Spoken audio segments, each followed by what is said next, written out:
Hello gamers, and welcome back to another episode of Solo Spelunking.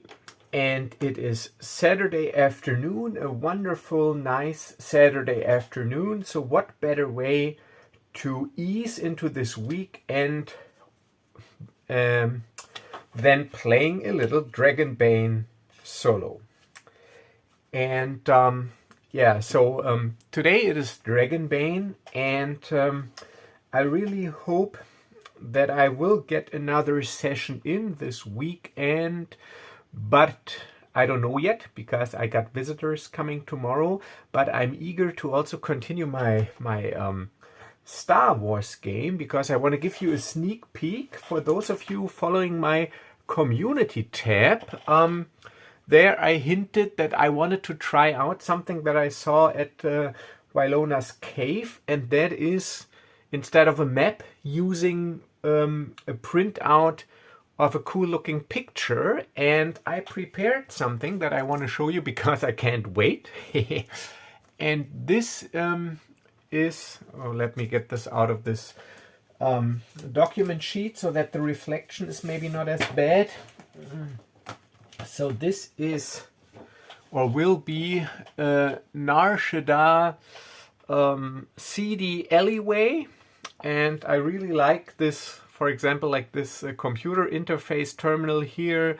It's like it can be like a public data port, and you have some entryways where you can take cover. And then I'm going to just, if there's an encounter, play on this picture just to see how it goes. But I think it really conveys the atmosphere, and you can aim for a very specific feel depending on what kind of picture you create. And of course, disclaimer, I'm not an artist. This is AI generated art using self-written prompts.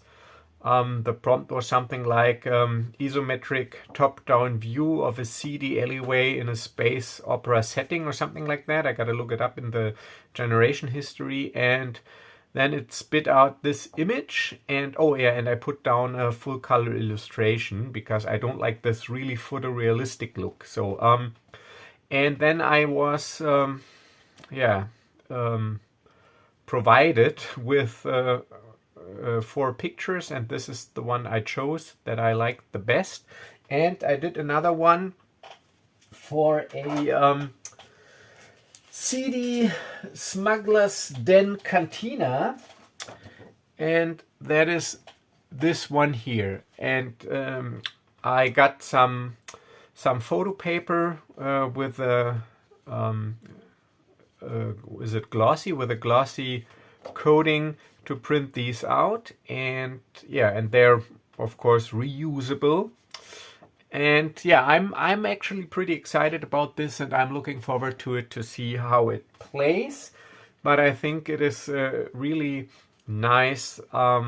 It's got a really nice touch. So this is what I'm going to try out. But that's just a sneak preview.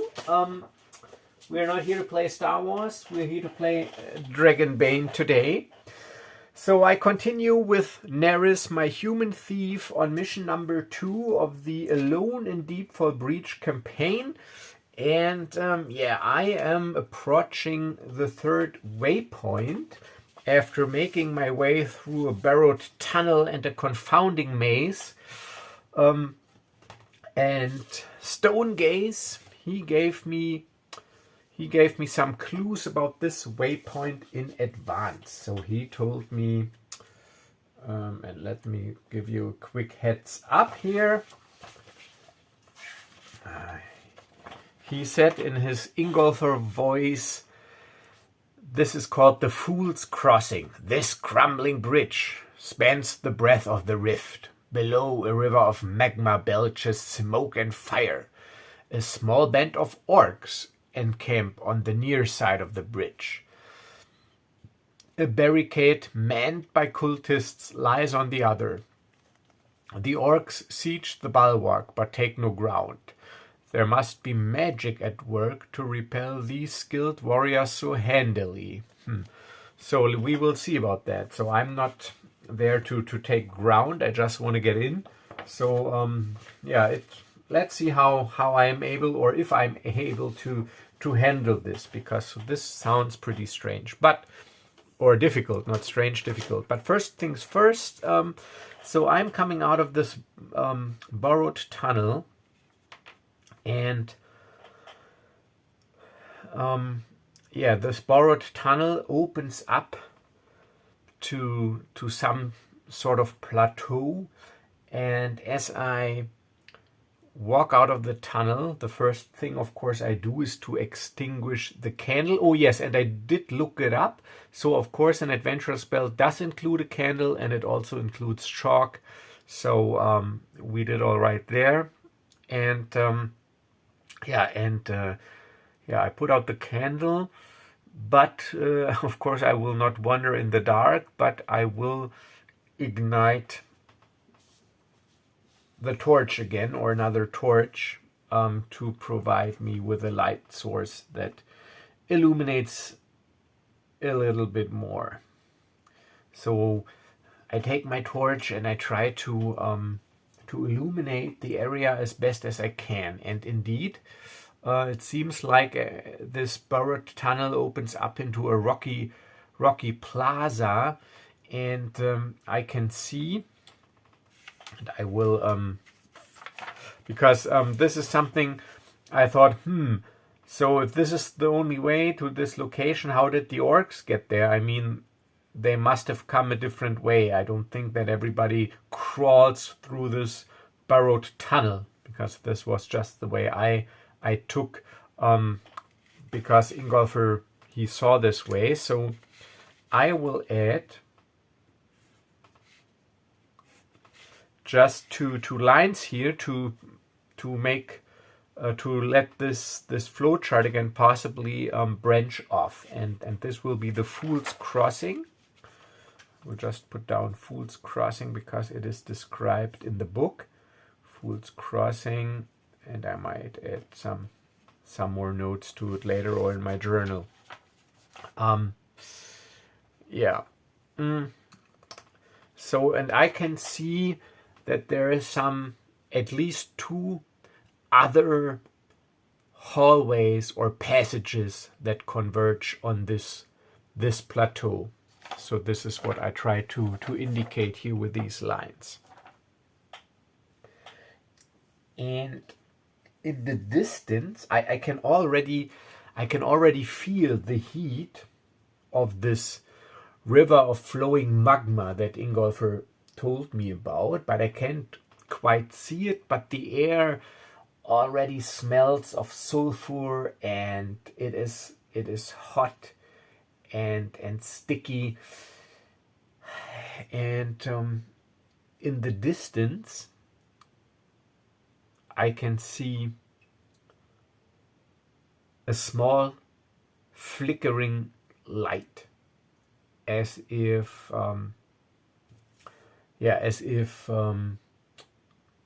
someone lit a campfire there. And let's determine by using this chart, like, how many orcs. So this is my threat die. I rather put them up here that I don't. Threat is at 2. I wrote that down.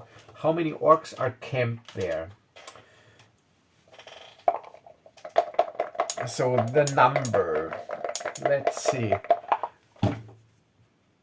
4. 4 is number several. Several orcs. So what is several? Several orcs. A few orcs. Several orcs might be 2d6 orcs.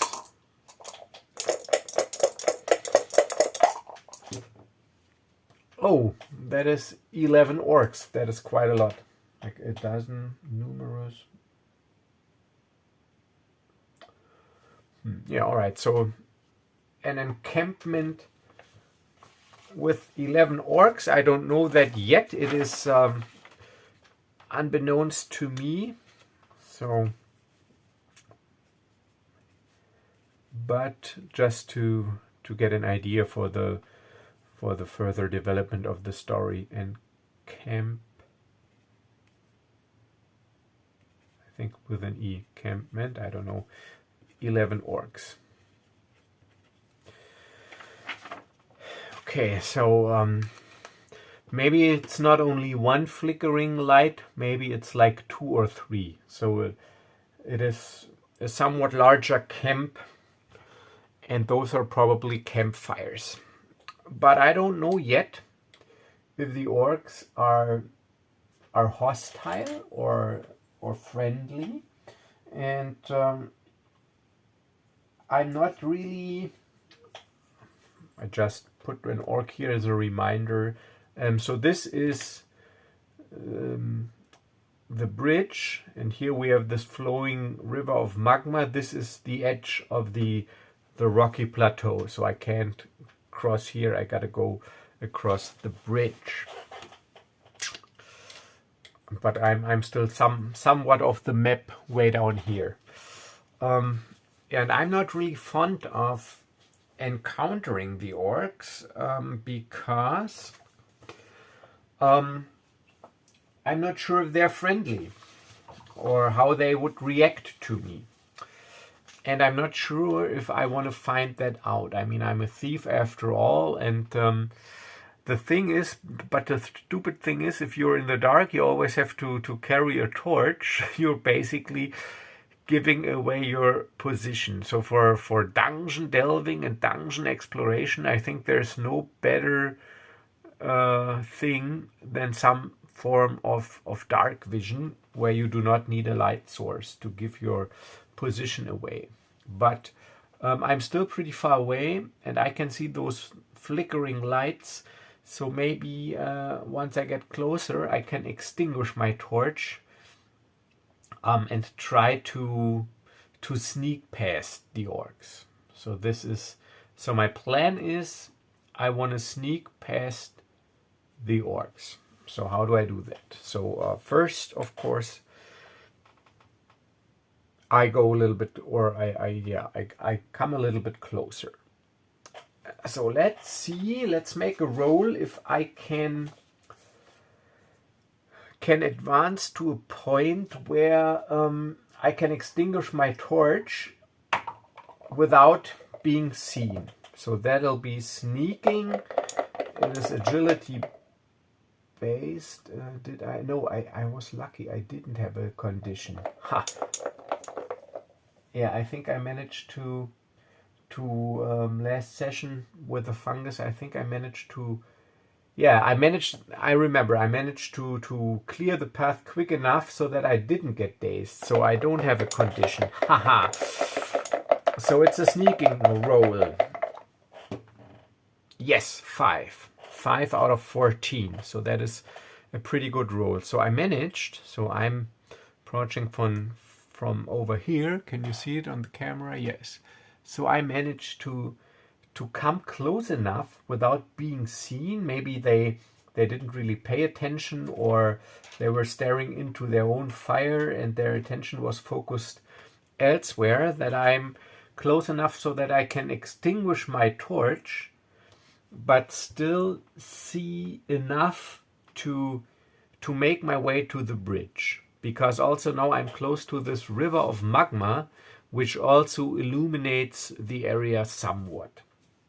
Okay, so now I will see if there may be some patrols, orc patrols, scouting this area around the camp. But if they were, I would probably see them, because I don't think orcs can see in the dark. Yeah, let's check. Maybe, I don't know if there's something in here about orcs. If they can see in the dark, I don't know, in Dragonbane.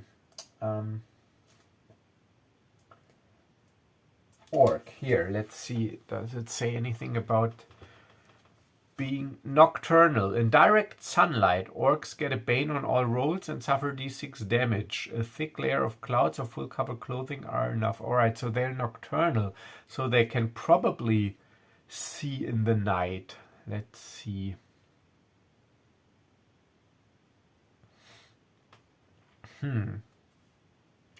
Orcs are strong humanoids who live in well-organized clan societies.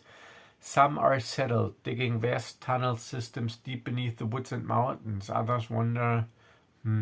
Appearance: glowing black eyes, fangs. But our honor and unfortunate tendency to cause territorial disputes and never-ending blood feuds with dwarves, giants, and other kin. Okay. So they're not necessarily evil. They're non-monsters. They're counters, and they're nocturnal. So it doesn't really say, but they do get a penalty in direct sunlight. So I will rule that they do have some form of dark or night vision, but they still use campfires to brew coffee or tea, to cook meat, and also for warmth. So that doesn't contradict itself, but they would probably not necessarily patrol with a torch. So it might be reasonable that I might be surprised by a patrol of orcs. So let's ask the oracle, straight up 50-50, if there's an orc patrol in the area. No, this is a no. This is a no, because so 1 to 3 is. I should have. So 1 to 3 is usually negative, and 4, 5, 6 is positive. But if I go no, yes, 1 to 3 would be no, and so I should have said in advance, because this is actually negative, and negative for me would actually mean there's a patrol. So I will re-roll. So I will state. So the question is there an orc patrolling the area? And it's a straight up yes, no question. So no in this case would be good for me. So 1, 2, 3 would be no, and 4, 5, 6 would be yes. And the question is there an orc patrol in the area? So I'll do it again. It was misleading. No, there's no orc patrol in the area. And it's not a 1, but it's a 2, so it's somewhat of a strong no.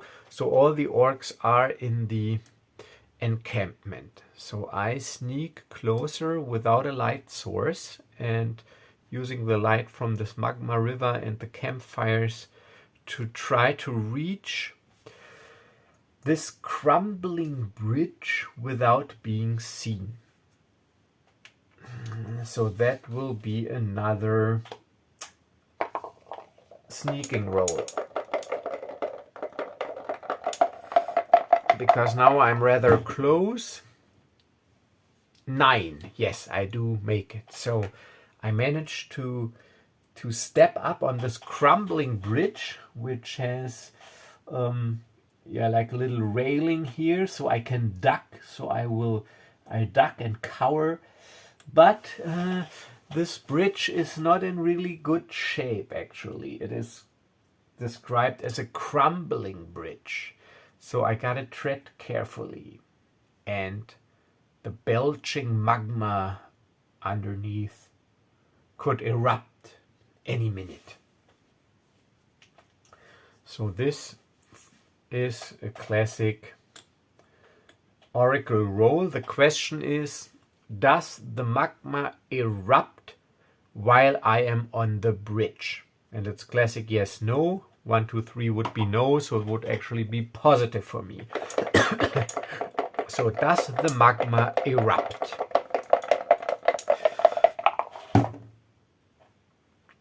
Oh, yes, extreme yes, damn. So the worst possible result. So, okay. All right, so I make my way halfway across the bridge, staying low. And I can see that ahead there's also the plateau, but I already decided that the cultists, they're not there directly at the entrance or at the the end of the bridge, because this would be basically impossible to get past with my ability. So it'll be like on this side, it'll be a plateau, and then there will be this fortified cultist position that I might have to sneak past. But this is all in the future. Right now I'm in the middle of the bridge, and this belching magma, not only does it erupt, but it erupts viciously. It throws up magma and molten rock, and it even damages the bridge because it erupts directly underneath and a little to the side of the bridge. So a part of the bridge is blown to pieces, and glowing magma and molten rock and all rains down on me. So this is basically a catastrophe, and I need to make some rolls to avoid any damage and to avoid falling into the magma river. Okay, so I already took some damage. I'm at 7 HP, but I still got all my willpower points, so this is good. Haven't taken a round or stretch rest yet. So let's see. First I need to get... so this is classic evade. So first I need to make an evade roll to see if I can avoid getting hit by these molten rocks and the magma. Ugh, 15. You gotta be kidding me. All right, so do I want to push this roll? Let's see what kind of condition. I'm already sickly because I still have these spores inside of me, and I will be disheartened, scared. So I want to be everything except dazed. Angry doesn't really fit. All right, so I pushed the roll because I do not want to take damage, and I will be once again be disheartened because it's all like first the poison fungus and now this, and I feel like I'm just cursed by bad luck. So despair starts to build up. So I will give myself the disheartened condition. So I'm sickly and disheartened at the moment, but I will push the roll and make another evade roll. Come on. Yes, a 5. All right, so I managed to dodge and thanks to my quick reflexes avoid molten rock and magma, and and now I gotta cross this bridge because there's a large chunk of it missing, and it's not that easy. It's an acrobatics roll. Thank God I'm as agile as I am, and I'm a thief, and so it's an acrobatics roll. All right, 15. So I do have a pretty good chance. Yes, 10. All right, 10. Okay, so that was close. So I managed to avoid a catastrophe. I do not fall into the magma, and I'm not burned by molten rock. So I reach the end of the bridge, the plateau at the end of the bridge. All right, let's just make some notes here on my flow chart to chronicle these dramatic events. I just put down here bridge. The magma erupts.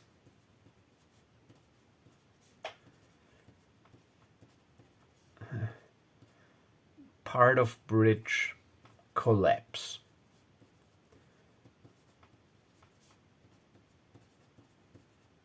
Right. So, and I, of course, I also kept my flow chart here. Oops, this of this first mission into Deepfall Breach, so I will keep those. And yeah, then it has some sort of consistency and a reminder, and maybe I can reuse those or repurpose those or whatever. All right. Yes. So that was close. I do arrive at the other side of the bridge. Let's change this a little, like this. Haha, quick and easy. So this is the other side of the bridge now.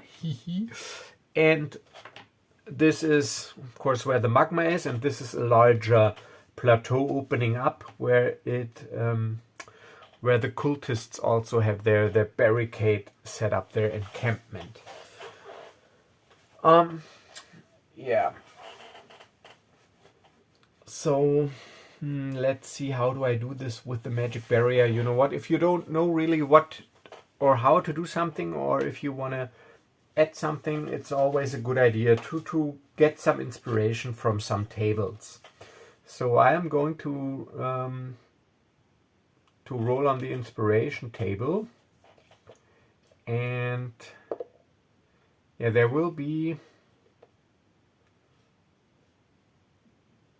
I roll an attribute and a thing. Let's see if I get some idea of what is going on here. Attribute is 2, it's arcane, alright, that fits because of the description. And 20, a thing. Arcane weapon. Oh, okay.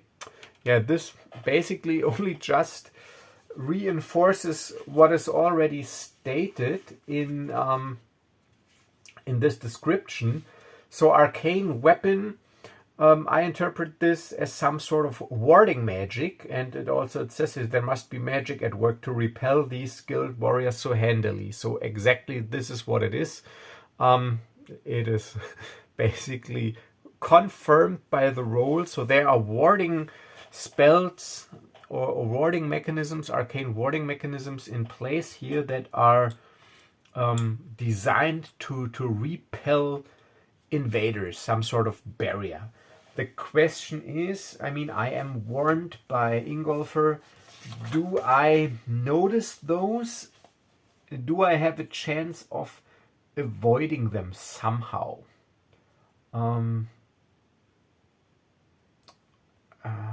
What could be?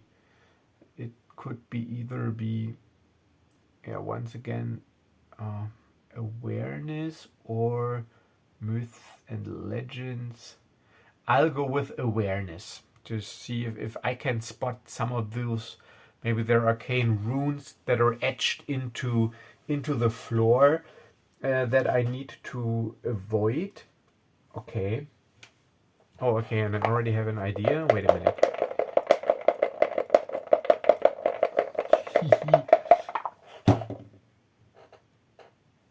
17. No, I do not see anything. I can't determine where this warding is.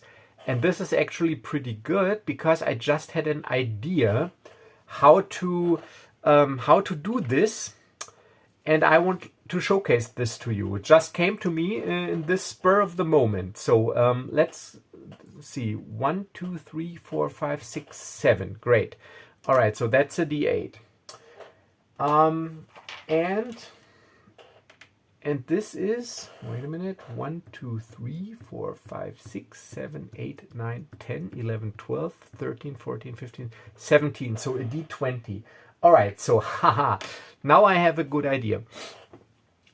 I do have to cross this plateau. And obviously, since I do not see anything, and this warding magic is OOC information, but I do have some clue because of Ingolfer, but I'm not really sure what exactly he meant. So I will go step by step. And after every step, I will randomly determine by rolling a D8 for this axis and a D20 for this axis where a warding glyph arcane rune is. And this square and all adjacent squares, if I'm in one of, then I will trigger this warding magic and I will take some damage. So this is like a hidden minefield, so to speak, with arcane symbols. And I don't want to praise myself, but I think that is a pretty neat idea to do this.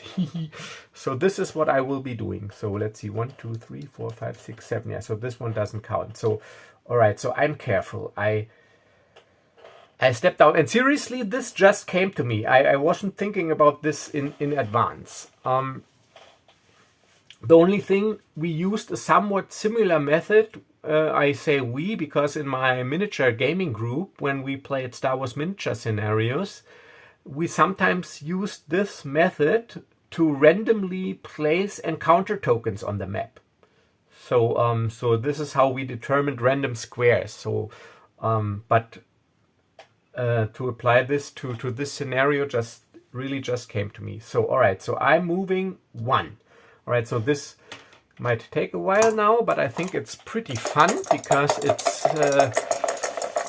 and I can shorten it. I mean, if I know, like by the D8 it is already some, or by the D20 it's far off, I don't really need to count the exact square, or maybe I do, because you never know what develops. So 6 and 17. Okay, so 6 and 17. So 1, 2, 3, 4, 5, 6 and 17. 1, 2, 3, 4, 5, 6, 7, 8, 9, 10, 11. Okay, so this is oh yes, wait, I said I do have to do it because 1, 2, 3, 4, 5, 6, 7, 8, 9, 10, 11, 12, 13, 14, 17. All right, here, because you never know if I encounter something and there's a combat here, so I will mark this, wait a minute, with some sort of strange rune.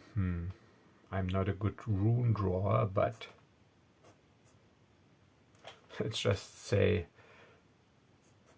this, never mind my drawing. So all right, so there's a rune here, and now the next step, 1, and now I determine again if there's maybe a warding rune next to me. It is 7 and 4. all right, so 7 again is here, and 4 is 1, 2, 3, 4 is here. 7 and 4. So there's an 8 on there, but never mind. All right, and the next.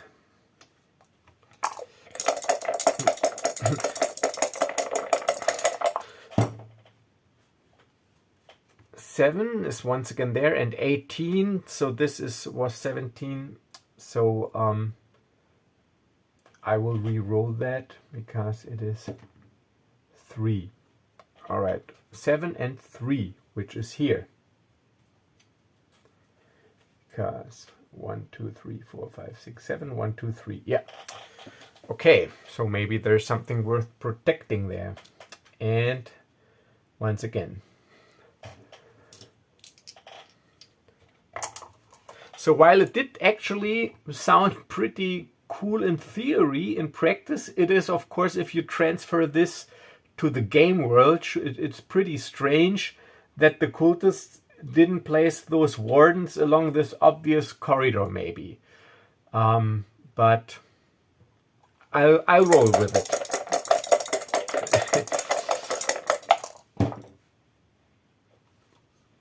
3 and 17.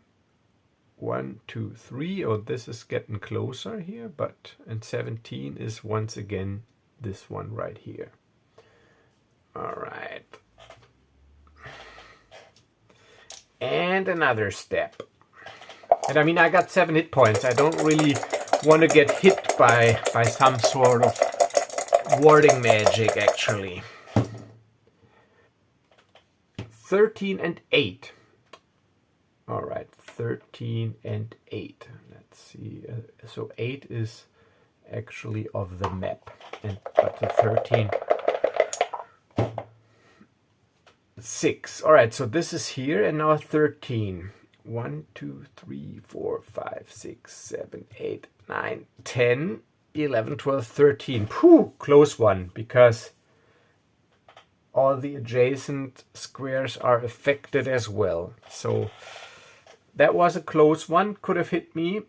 And one more.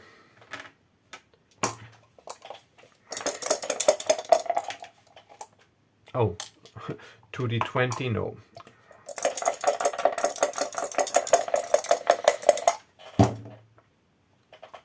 One, all right, so this is here, and 13, I think, was here, right? It was 13. 1, 2, 3, 4, 5, 6, 7, 8, 9, 10, 11, 12, 13. Yeah. Okay, so we got one here. And once again, the usefulness of those cardboard tokens I create with a 1-inch craft punch out of cereal boxes can't be overstated. Pretty useful, these things. So last one, I almost made it.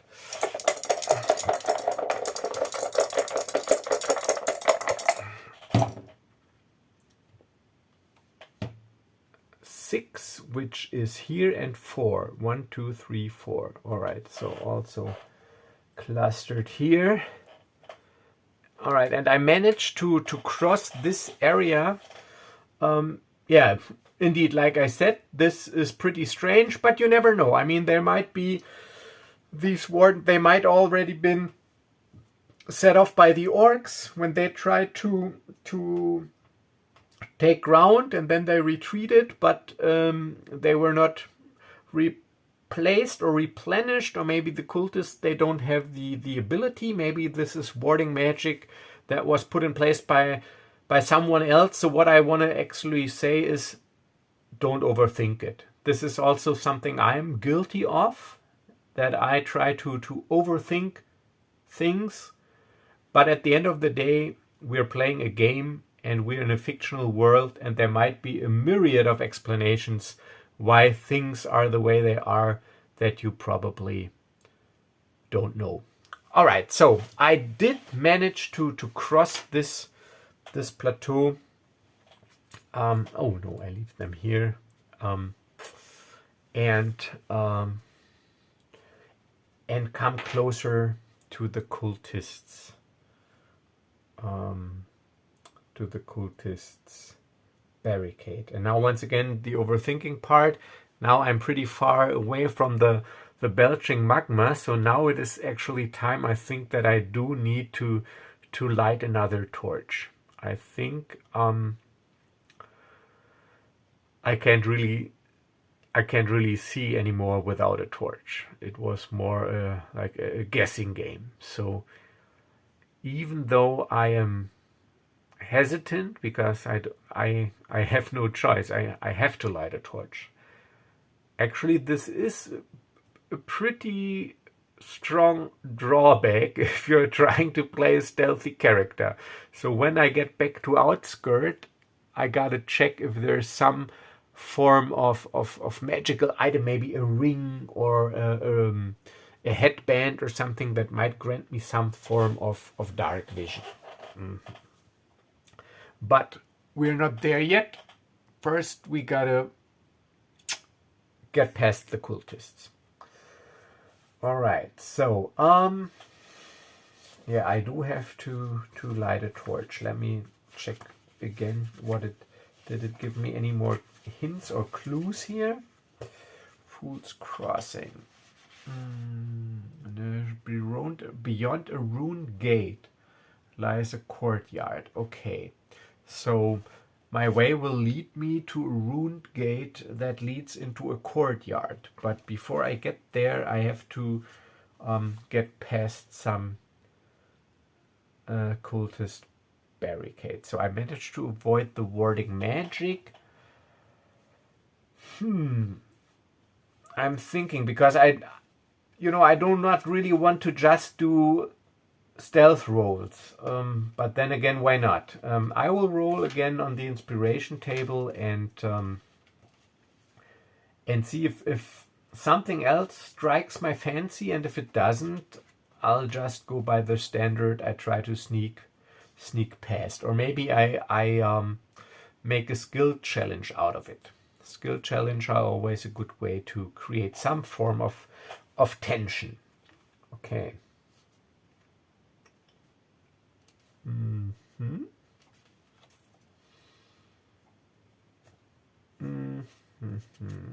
Okay, so I said something about inspiration tables.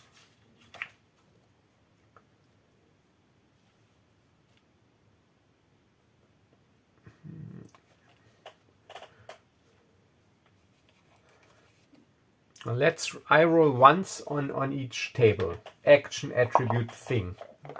See what happens. Action is 8. Guard, fitting. Guard.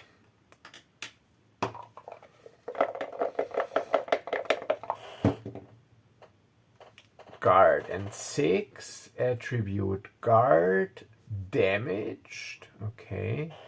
Guard a damaged thing.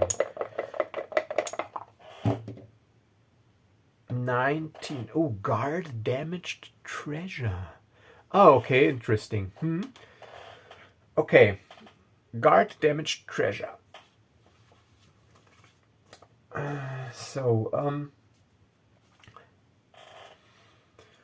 I come closer, or as I pass this plateau, I light a torch. I try to keep it secluded or covered as best as I can, but I still need to light my way as I hear a dialogue.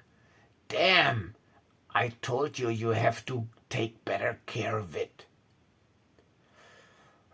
That was a very important component for the ritual we are about to conduct.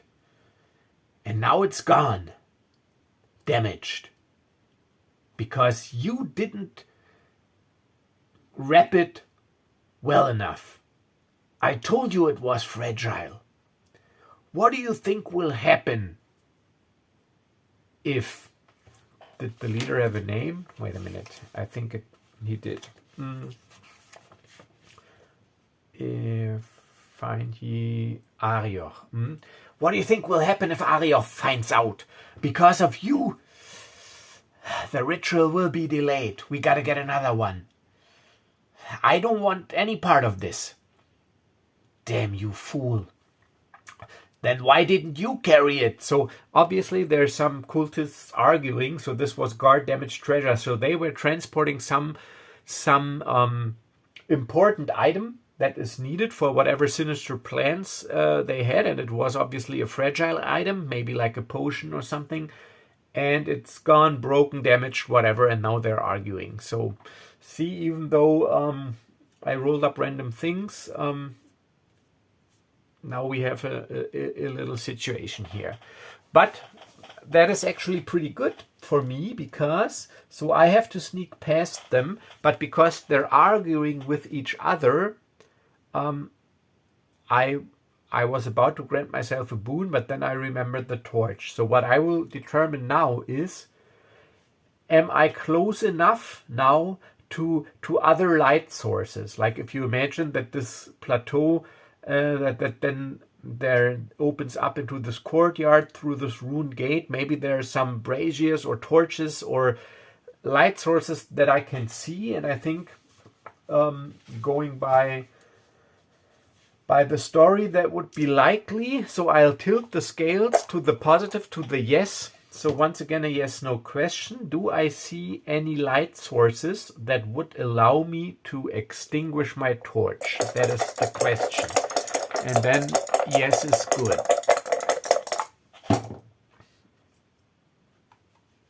Oh, thank God I tilted the scales, 1 and 5. So yes, I do.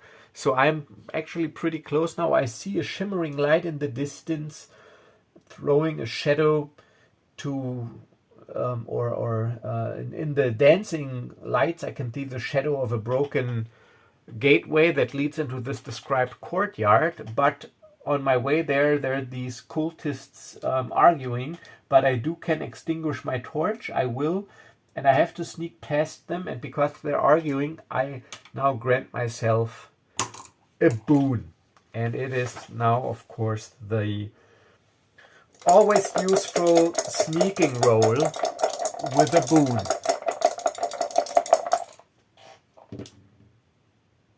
Oh, thank God I granted myself a boon, because 15 and 10. And 15 would have been a failure because I got 14, but 10 is a success.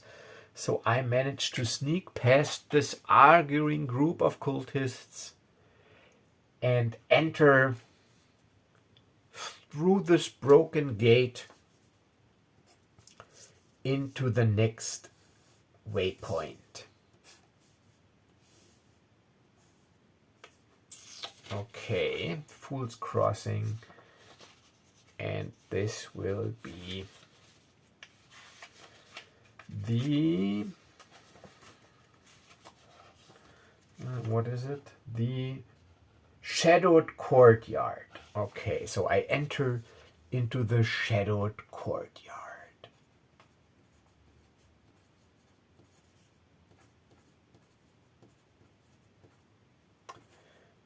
All right, so I will end this session here, and